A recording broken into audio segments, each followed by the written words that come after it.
आज हम बिलियन का वर्गीकरण बताने जा रहे हैं। इस वर्गीकरण में हम देखेंगे अवयव के संख्या के आधार पर बिलियन के प्रकार।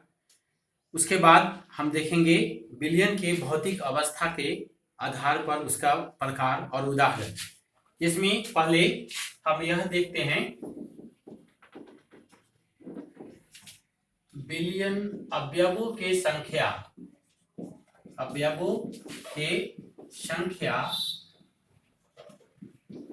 के आधार पर बिलियन के प्रकार।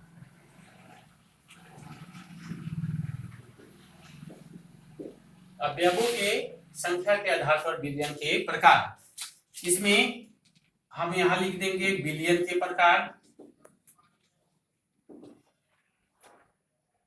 बिलियन के प्रकार,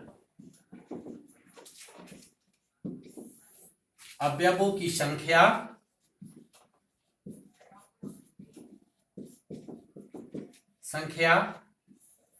विलय की संख्या,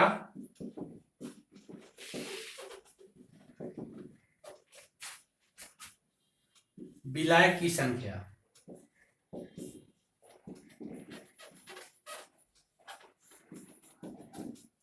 विलय की संख्या।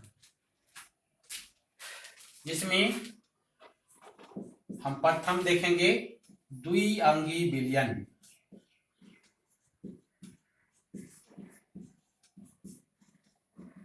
इसके कहने का तात्पर्य है दो अवयव वाला बिलियन। तो यहाँ अवयवों की संख्या क्या हो जाएगी? 2, विलय की संख्या 1 और विलय की संख्या 1। विलय और विलय दोनों अवयव है इसके। दूसरा हम देखेंगे त्रिअंगी बिलियन। त्रिअंगी बिलियन यह कहने से क्लियर हुआ कि इसमें कितने अवयव होंगे? 3। विलय कितने हो जाएंगे? 2। विलय कितने हो जाएंगे? 1। यह दर्शाता है कि विलय की संख्या हमेशा नियत होती है। सी में देखेंगे चतुअंगी बिलियन। चतुअंगी बिलियन इसमें क्या यह कहने से क्लियर हो रहा है कि इसमें अवयवों की संख्या कितनी होगी? 4। इसमें विलय कितना हो जाएगा? 3 और विलय कितना हो जाएगा? 1। यानी विलय की संख्या नहीं बढ़ती है, नियत रहती है। इसको लिख लीजिए। उसके बाद हम जानेंगे दूसरे प्रकार के बारे में, जिसमें भौतिक अवस्था के आधार पर बिलियन के प्रकार और उसके उदाहरण को देखेंगे। इसमें हम यह कहते हैं कि जो विलय की भौतिक अवस्था होती है वही भौतिक अवस्था बिलियन की भी होती है। यानी बिलियन के भौतिक अवस्था का निर्धारक विलयक होता है। तो यहां हम लिखेंगे दूसरे नंबर में भौतिक अवस्थाओं के आधार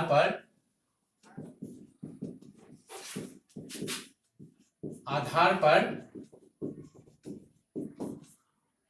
बिलियन के प्रकार तथा उनके उदाहरण।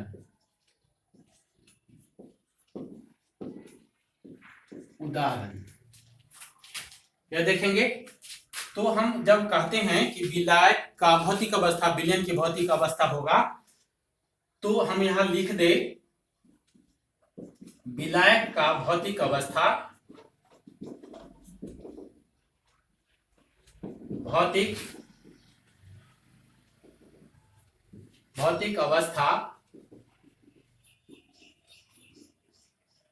बराबर बिलियन की भौतिक अवस्था।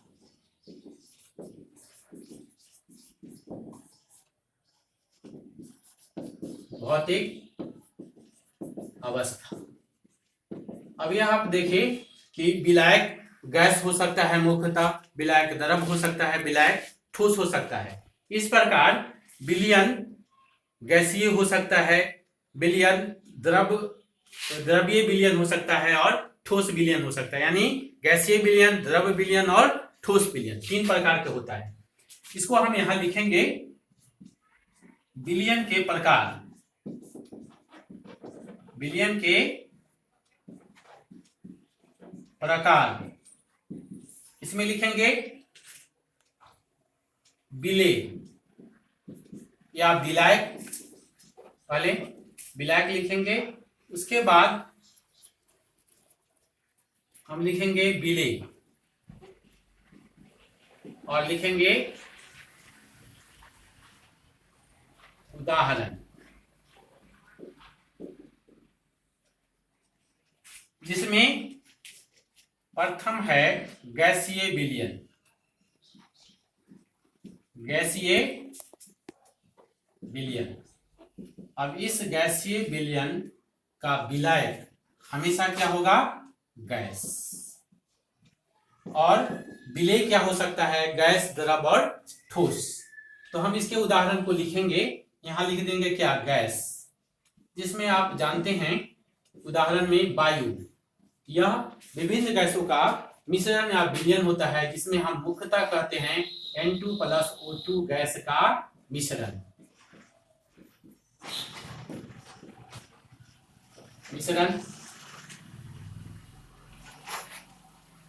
दूसरा हम यहां लिखेंगे द्रव। तो द्रव में हम यह कहते हैं कि N2 गैस में नाइट्रोजन गैस में क्लोरोफॉर्म का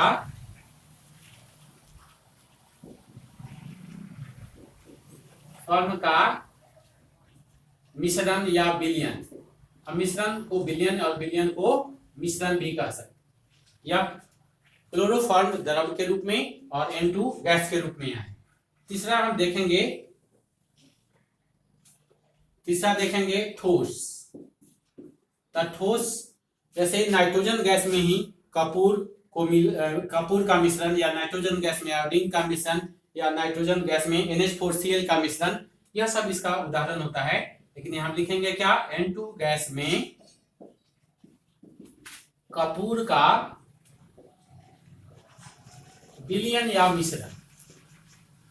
ऊपर में हम विलयन लिखे हैं, मिश्रण लिखे हैं, यहां हम विलयन लिख सकते हैं। तो यह हो गया आपका क्या? गैसीय विलयन।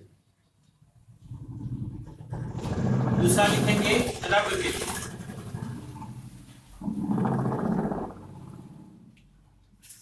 द्रव विलयन। तो द्रव विलयन कहने का अर्थ है कि इसका जो विलायक होगा वो हमेशा क्या होगा? द्रव होगा। और विलेय, आपका विलेय क्या हो सकता है? गैस हो सकता है, विलेय द्रव हो सकता है, विलेय ठोस हो सकता है। तो यहाँ द्रव है और यहाँ हम लिख दे गैस। गैस, इसको हम सिंपल सा बोल के आपको हम बोलेंगे कि सोडा जल, या हम इसको बोलते हैं कोल्ड ड्रिंक्स। इसमें क्या मिला होता है? जल में या शरबत में CO2 मिला होता है, यानी CO2 युक्त जल इसको हम बोलते हैं। उसके बाद लिखेंगे ऑक्सीजन युक्त जल या ऑक्सीजन गैस युक्त जल का मिश्रण। या इसमें दूसरा उदाहरण है कि यहाँ पर हम वह द्रव रहे विलायक, और यह क्या हो जाए? यह भी द्रव हो जाए, द्रव। तो इसका सिंपल सा उदाहरण है हाइड्रोकार्बन का मिश्रण, और इसको हम बोलते हैं गैसोलीन। आपको अपना यह जान लेना है, गैसोलीन का मतलब है विभिन्न हाइड्रोकार्बन का मिश्रण या विलयन। दूसरा हम इसको लिखते हैं द्रव में इथाइल अल्कोहल, शॉर्ट करके लिखते हैं इथाइल अल्कोहल, और प्लस कौन चीज? वाटर, जल। यह भी इसका उदाहरण है। उसके बाद हम यहां देखेंगे ठोस। तो ठोस का, जैसे आप जानते हैं ग्लूकोज, जल में ग्लूकोज का विलयन, या समुद्री जल में NaCl और विभिन्न लवण जल में रहता है। तो हम इसको लिख देंगे जल में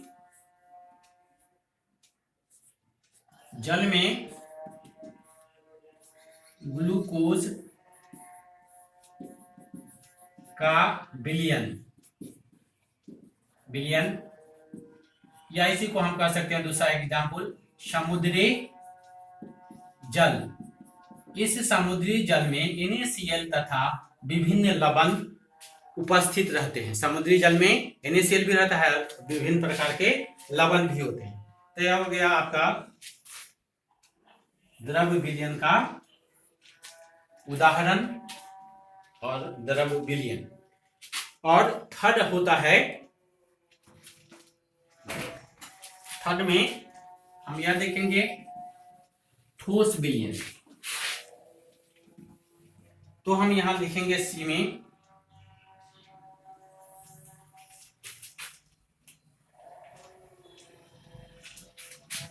ठोस विलयन।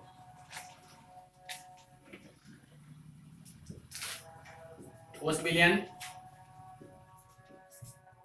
इस ठोस विलयन में यह विलय क्या होगा, हमेशा के लिए ठोस होगा।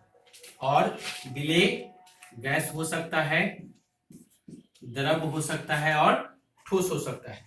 तो गैस में इसका उदाहरण देखेंगे H2 गैस तथा PD प्लेडियम धातु है, PD का विलयन। यह होता है कि PD अपने आयतन के 935 टाइम या उससे अधिक हाइड्रोजन गैस को क्या कर सकता है, अवशोषित करता है। तो यह उसका विलयन। उसके बाद दूसरा देखेंगे विलायक क्या होगा, द्रव। विलय द्रव होगा, विलायक ठोस होगा। तो द्रव में देखेंगे, इसको हम बोलते हैं amalgam, sodium amalgam, zinc amalgam, silver amalgam. इसमें एक अवयव जो होता है वह हमारा होता है Hg होता है। तो इसको हम लिखते हैं अमलगम, NaHg, सोडियम अमलगम। दूसरा हम बोलते हैं जिंक अमलगम, यह ऑर्गेनिक में भी आता है, या उत्प्रेरक के रूप में zinc amalgam, silver amalgam, Ag amalgam. और इसका आगे है कि यह ठोस होगा विलय, और विलय जो होगा वह भी ठोस होगा, यानी दोनों ठोस और ठोस होता है।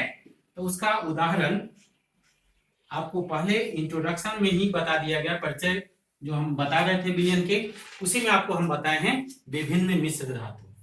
Silver amalgam,